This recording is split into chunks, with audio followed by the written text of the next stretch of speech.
Bienvenue à toi dans cette vidéo sur le RER. Wouh! RER, qu'est-ce que c'est? Répétition en réserve ou bien en anglais RIR, ça dit répétition in reserve. Je me présente, si tu ne me connais pas, mon nom est Coach Aiden. Je suis, comme je viens de le dire, un entraîneur personnel et dans cette leçon d'apprentissage, je vais t'expliquer comment ça fonctionne.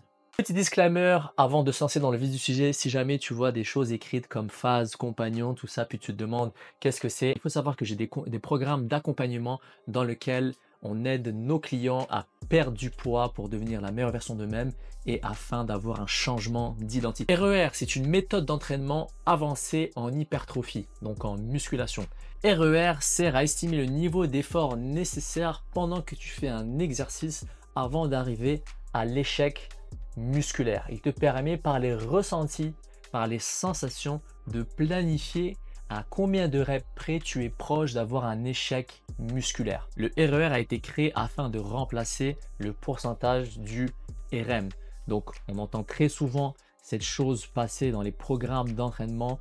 Mettons, je sais pas, fais 3 répétitions à 80% de ton RM. Donc RM, ça veut dire la répétition max. Ça veut dire tu mets une charge donnée et tu peux faire seulement une fois la répétition avec cette charge dans ce mouvement-ci. Le problème en fait avec le pourcentage du RM, c'est que ton RM sur un exercice donné n'est pas le même de jour en jour, n'est-ce pas? Parce qu'il y a des journées où tu vas être plus fatigué, moins fatigué, plus courbaturé, moins courbaturé, tu vas avoir un meilleur niveau d'énergie ou tu auras été plus reposé. Donc on ne peut pas avoir, mettons, imaginons que sur mon bench press, mon RM c'est 100 kg ou 100 livres, peu importe, je donne ça juste par exemple. Eh bien, une journée où je vais être fatigué, je vais peut-être pas réussir à pousser ce 100 livres. Et donc, ça va fausser mes chiffres lorsque je vais vouloir me dire que je dois faire 3 ou 4 reps à 80 ou 90% de mon RM, par exemple. Le RER, lui, donc la répétition en réserve, elle ne change pas de jour en jour puisqu'elle s'adapte à ta réalité à chaque fois que tu pars t'entraîner. Je vais te donner un exemple tout de suite, mais juste avant, rappelle-toi que la répétition en réserve, elle est valide tant que la forme elle est respectée. Donc un RER à 0, ça veut dire que tu es parti à ton échec musculaire complet. En gros, c'est que tu as réalisé ton RM, donc ta répétition maximale. Comme je le disais à l'exemple juste avant, faire une répétition en bench press, donc en développé couché, avec une barre, et mettre le fameux 100 livres, je le pousse une fois, puis je ne peux pas faire une deuxième répétition, et bien là, j'ai accompli mon RM ou RER à 0. Un RER à 1, c'est qu'il te reste une répétition possible en réserve, un RER à 2, 2 répétitions en réserve possible, 3, bref, tu comprends l'idée. Prends l'exemple du développé couché, puis je te dis, salut Karl, fais 10 répétitions avec un RER de 1 à 2.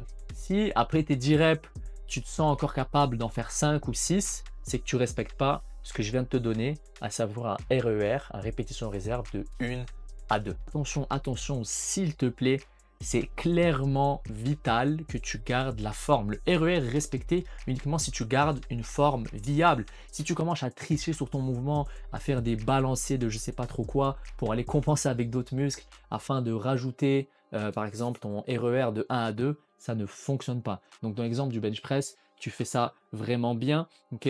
Sur tes 10 répétitions, à la 10e, tu te sens capable d'en faire une et puis vraiment un deuxième, c'est-à-dire vraiment tu seras sur ton répétition maximale avec cette charge, tu vas être vraiment en train de shaker, puis tu vas pouvoir compléter la rep et puis vraiment basta, finito, tu ne pourras plus faire une répétition de plus. Alors les avantages du RER, c'est que ça fait une prévention au niveau des blessures, ça te permet d'éviter un échec systémique et diminue les probabilités de blessures. Parce que oui, tout le temps s'entraîner en échec musculaire, ce n'est pas une bonne méthode viable sur la durée. Le dernier avantage du RER, donc répétition en réserve, c'est que ça va te permettre d'avoir une meilleure gestion de la récupération. En t'entraînant avec quelques répétitions en réserve à chaque fois, la fatigue est donc mieux gérée et la récupération est optimisée. Je fais de la musculation depuis 13 ans, alors bien entendu, je veux pouvoir grandir en santé, sans déchirer, ni casser, ni briser quoi que ce soit. Le RER est donc magique et une option excellente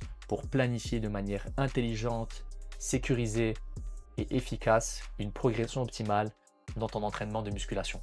Pour terminer, il faut savoir que quand je te mets un RER à 1, ou un RER A1, A2 ou un RER A2, eh bien pas mal, tu dois avoir un visage comme ces gars-là ici sur ces photos-là. C'est que clairement la série est lourde, c'est difficile, tu te bats fort et tu es supposé avoir une face un peu de défoncé. Alors t'inquiète, il n'y a pas de jugement dans les salles de sport. Puis de toute manière, les gens qui vont dans les salles pour juger, on n'en a rien à foutre. Toi, tu es là pour pousser, c'est ta progression et c'est ton avancement qui compte. C'était tout pour moi aujourd'hui. En espérant que tu as apprécié cette capsule vidéo, c'était coach Aiden Anis. Je te dis own it et à très très vite pour une prochaine capsule d'apprentissage. Bye.